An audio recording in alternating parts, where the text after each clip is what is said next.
Hello, my name's Stuart Baker. I'm Managing Director of Maritime UK Solent. Great to be here at Cowes Enterprise College and Ormiston Academy today. Here to speak to our 2023 Maritime UK Solent Awards Maritime Legacy winner, the Principal, Rachel Kitley from Cowes Enterprise College. Hello, and it's a really warm welcome from me. We're so thrilled to have you here today. And, it was so thrilling to win the Legacy Award. It was something I didn't really expect to happen. I've got to be honest, it was such strong nominations. But, it was something that was hugely humbling to be in that room with such champions of maritime and then to hear my name called out. I really couldn't believe it, to be honest.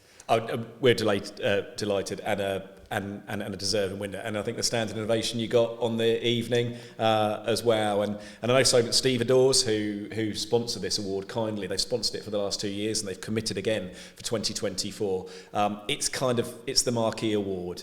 It's the one we end with. It's the one that kind of gets people a little bit emotional, if I'm honest. And I think Clive always does a really good job from Solent Stevedores of introducing and really sort of setting the scene for the importance of the people that win this, who are not only having an impact today in the sector, but their legacy is going to live on, whether that's with younger people or with the maritime sector of the future. And clearly the work you do here at Cowes Enterprise College it's been game changing for the college here, and it's game changing for maritime sector, which has phenomenal problems in terms of recruiting young people into the sector, and also making sure it's far more diverse than it has been in the past as well. So that's what we're really passionate about, and that's why we're so thrilled that the award has given us the opportunity to showcase that and get it out there to a broader audience as well. But on the evening, it was a wonderful evening, and I thought that the sponsors and Solent Stevedores did a really brilliant job at supporting that award, and it was a really wonderful moment as well to be awarded it. But the work we do here at Cowes is something that's a big team effort, so although it was a legacy award for me, it's a huge team that we're celebrating and who I think really did win that award together. It's a brilliant team of our staff and our students and also our community and the amazing businesses that work with us to support our careers work around maritime. We couldn't as a school have got anywhere on our maritime mission without our local community and all the wonderful businesses really supporting us. So it felt like a fantastic team effort. Yeah, no, that's brilliant, and it's great that you sort of talked around that team effort, because of course on this award it's always someone nominates you for the award, and so it's kind of means more, doesn't it? Because people have recognised the impact you've had and they think it's worthy of some form of merit, and that's great. And certainly reading the applications as I was had the opportunity to do, it was a really strong field in 2023 as well. Some really good applications or nominations, I should say, but a definitely unanimous deserving winner. So congratulations on that. And I was really touched. I was nominated. My colleague nominated me, kept it secret, and then I just had a call out of the blue. I couldn't believe it. But yes, I was obviously thrilled that he'd taken the time to want to say that our work was worth hearing about more broadly than the school, and that's what was so special for me. Absolutely. And in terms of the work the school does here, I've had the opportunity to come and join lessons here and sort of see the kids and the learning and the inspiration of doing things maritime, which is different, because when we walked around the school earlier, it was really clear that they could, design and technology, they could have been making a chest of drawers or something, but actually instead, they're making a boat here, and you walk out the school gate, you can see the sea, so it makes sense. There are boat builders here, some really successful boat builders here on the island. So it's a pathway into a career opportunity as well. And I think you've been instrumental in making sure that maritime has come into the curriculum here. Can you tell us a little bit about how you've done that? Yeah, so I've actually got quite a strange story. That I was a head teacher in London, not involved in the maritime industry at all. And, here I am in my 7th year of principal at Cowes Enterprise College, winning a Legacy Award for Maritime. So, your career takes different twists and turns, doesn't it? But I relocated to the island and just couldn't get over what an inspiring environment it was, and that the amazing industry had such offers for our children. I could see how every one of our children, if they wanted to could go into a maritime place of work and have a really fulfilling, rich, interesting and well-paid career as well, with a great career progression route. And when I had a look at our curriculum, we weren't really at that time, years ago, reflecting that in our lessons. They were the same lessons that you could have back in London in my school. Something about that didn't really feel quite right to me. I wanted our school to reflect our community and the opportunities that it had. And that's something quite unique about the Solent, I think, that we want to celebrate it with young people. So we had to think about how we could best kind of change our curriculum. And we came up with a concept called Maritime Futures, which is all about bringing maritime careers that are on our local community doorstep into the school to help children really get a sense of what they could end up doing. And for us, that's about really inspiring them and making their learning a joy and an absolute excitement, so that they want to really buy into school and what it offers them, but they can also see a point and a relevance to that, because they're going to end up, we hope, seeing that they can stay on the island and stay on the Solent and have amazing career prospects if they commit to the maritime industry.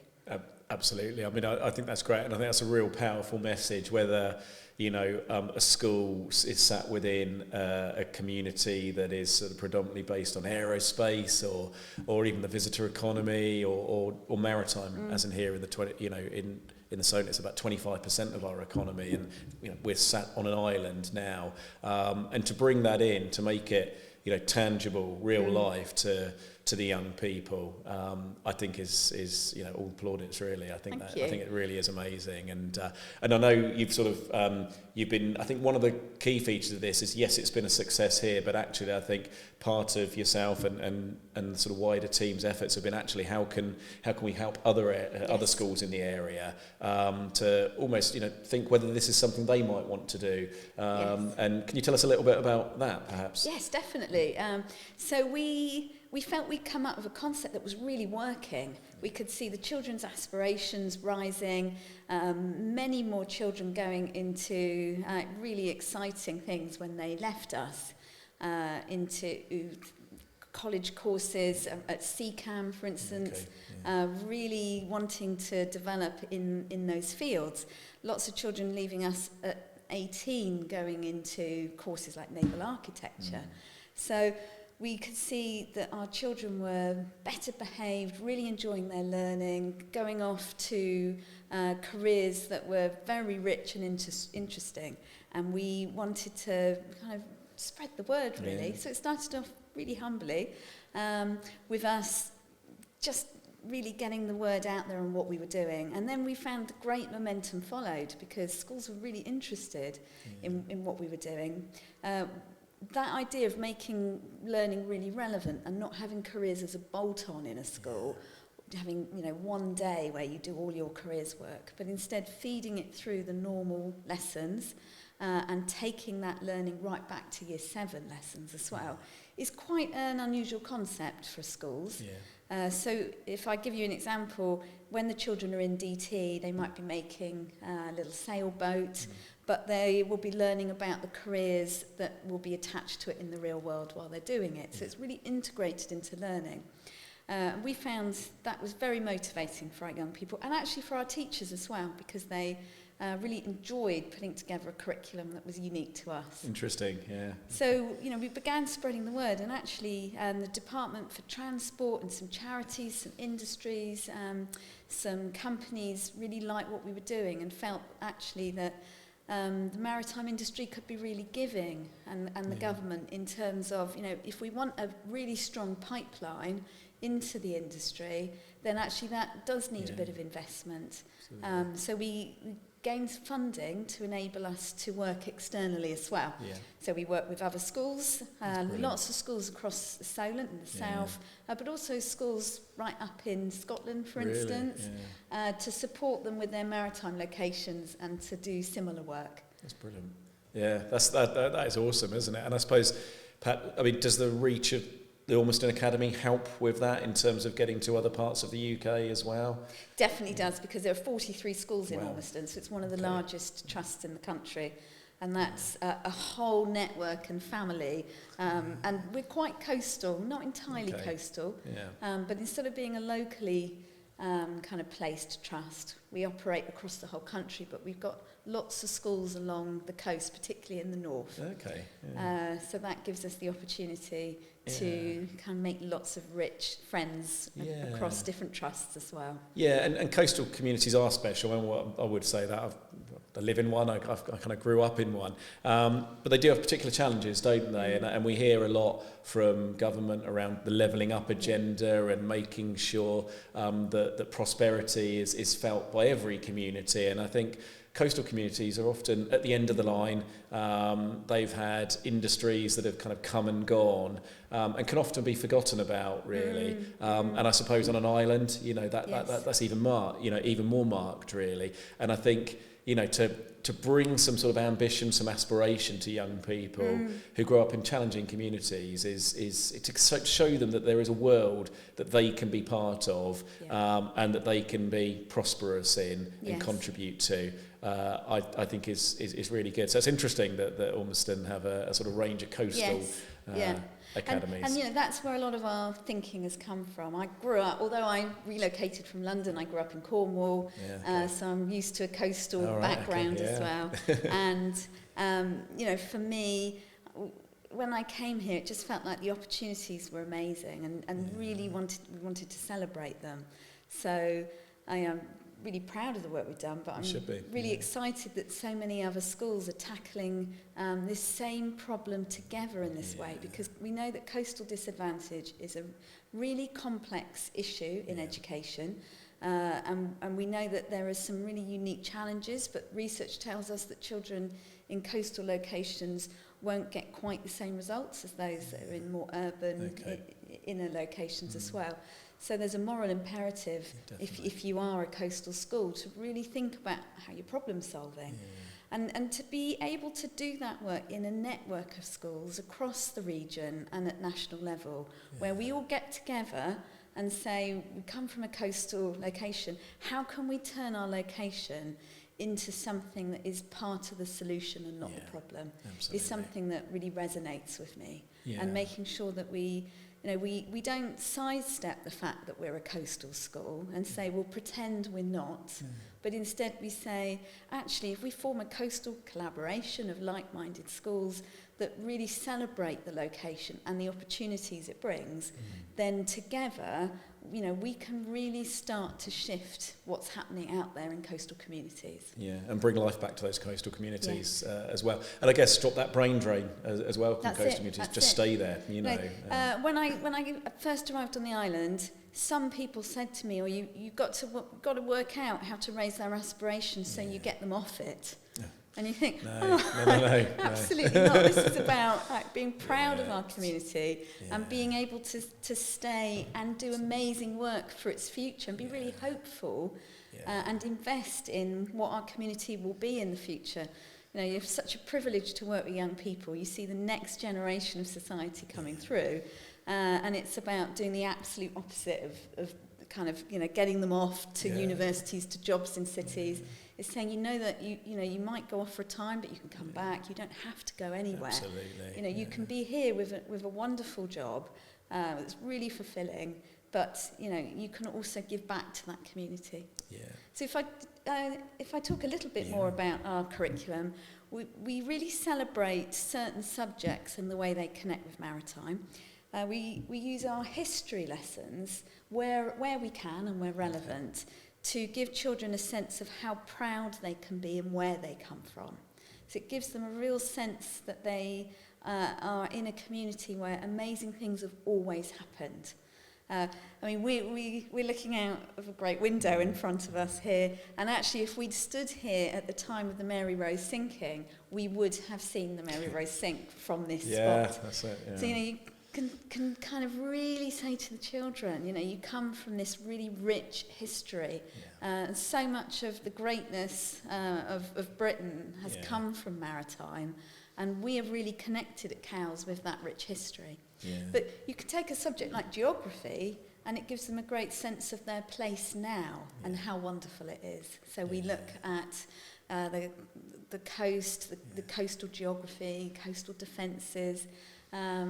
We take them out on field trips when they're right back in year 7. The whole year group goes out on a boat. It's quite a day. You do want good weather. We take them all out. They sail around, look at the coastal defences. That's amazing. We track the containers that go past our windows. That's fascinating. So they here with Port of Southampton, Port of Portsmouth, we can see out the window.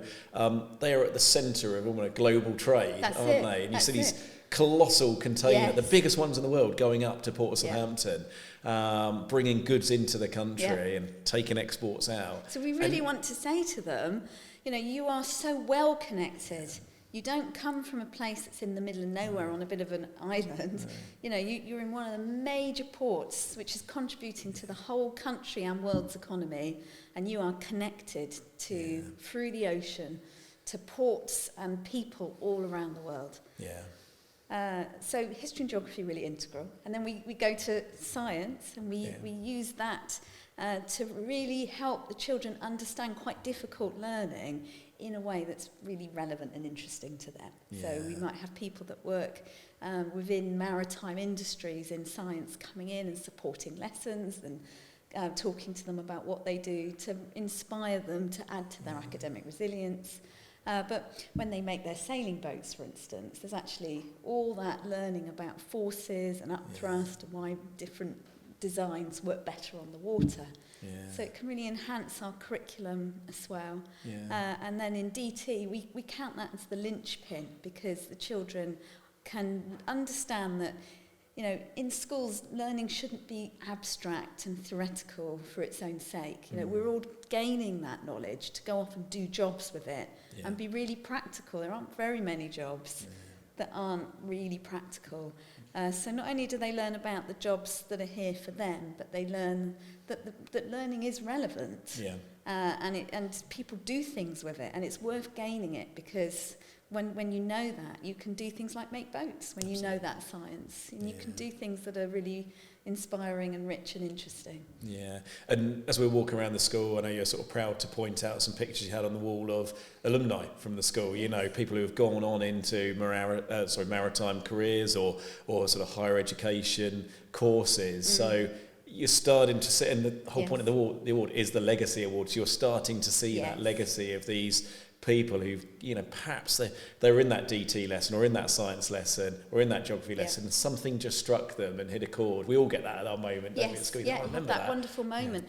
And we've had those moments where children, we take every child to CCAM, for instance, and what we find is they'll do a day there, and then some of them will come to us and say, I need to know more about this.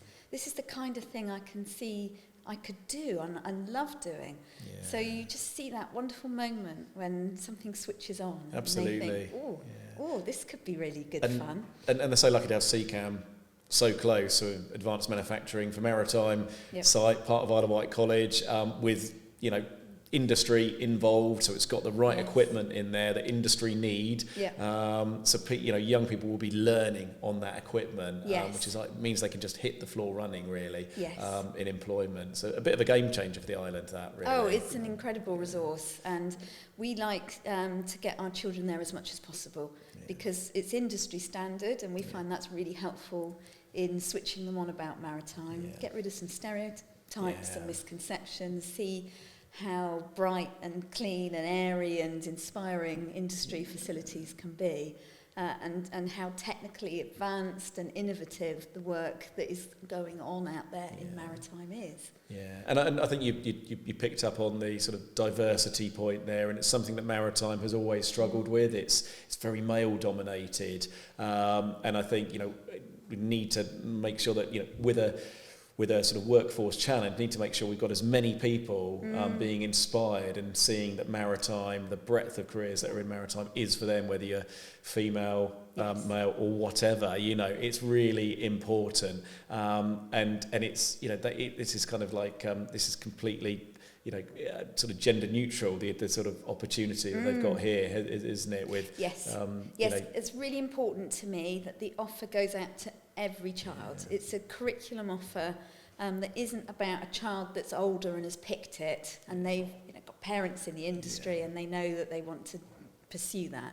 It's so that every child in the school, regardless of their backgrounds, their previous experiences, their gender, anything else, they all receive that. We weave it into normal lessons all the time, starting from when they're back at 11, so that we can kind of get rid of that sense of, children at 16 picking it, because although we hope they all will, if you leave it to then, lots of them will have lost interest or never understood the industry well enough to know it could be for them. Perhaps written it off, really. That's it. And there's so much research about careers needing to be started younger and earlier, so that they aren't starting to mentally kind of think themselves into certain jobs and cutting the options off of others. So absolutely, it's for everybody, isn't it? And I think that's the key message.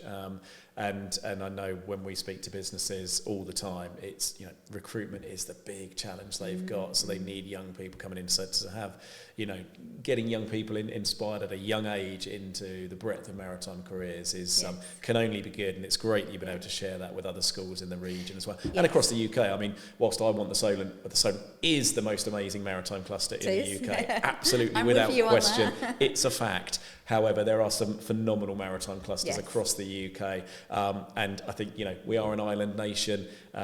It's kind of in our blood, it's in our DNA, and I think any support we can give to any other maritime region is good for UK PLC, isn't it? Really? Oh, it is, definitely. I mean, it's great for this region to be leading at national level, and that's some of the work that we've been doing at education stage. We're able to say, actually, the Solent really get the industry, careers, how to make this work. So let's become the national leaders in this work. So it's some of my work is national, but at the same time, it's driven from the Solent, and that's something I feel really passionate about. And from a legacy point of view, because we're embedding things in schools across the region and at national level, in a way that it replicates every year, we're able to say that we can see a legacy will come through for generation. Because you've got year on year every child receiving this kind of learning, replicating every year. So that's many, many children that we hope we're helping to get into the future industry and to be the absolute exciting future of the next stage as all these innovations and as technology shifts. And it's changing all the time, isn't it? Really. So the kind of the maritime pioneers of the future hopefully continue to come from the Solent. Yes. Really. And of course my work on the Department for Education task force. Of course, the UK SST, the Shipbuilding Skills Task Force. I've been there as a careers lead on that to support the thinking. So it's broadly industry on that task force, along with the Department for Education, but with some of us from education as well. And I've taken a particular role. I led on a careers task and finish discovery group when we were in the discovery phase, to think about how we can best support careers, not just for the Solent, but at national level, for the whole of the country, as really in response to Maritime 2050. It's great to actually have someone locally involved in that. I think we've got a few people locally actually. Definitely. I think Keith from great Berthon, representation. We really have, and Solent. that just shows the power of the maritime sector in this area. Actually, the government are saying we need some help to make sure that we've got the kind of young people coming through for this talent pipeline, for this really important industry for our country. Where are the people that we need to go and speak to? And they've come to the Solent, so that's fantastic. It is fantastic, and I've worked really closely with Keith from Berthon, and we developed a document that's been really well received at government to really pull together into one place all the ways that skills can be developed, all the programs, the support, the free resources, the training qualifications that exist to support the maritime industry. And I know that that's something that's now being commissioned for other industries.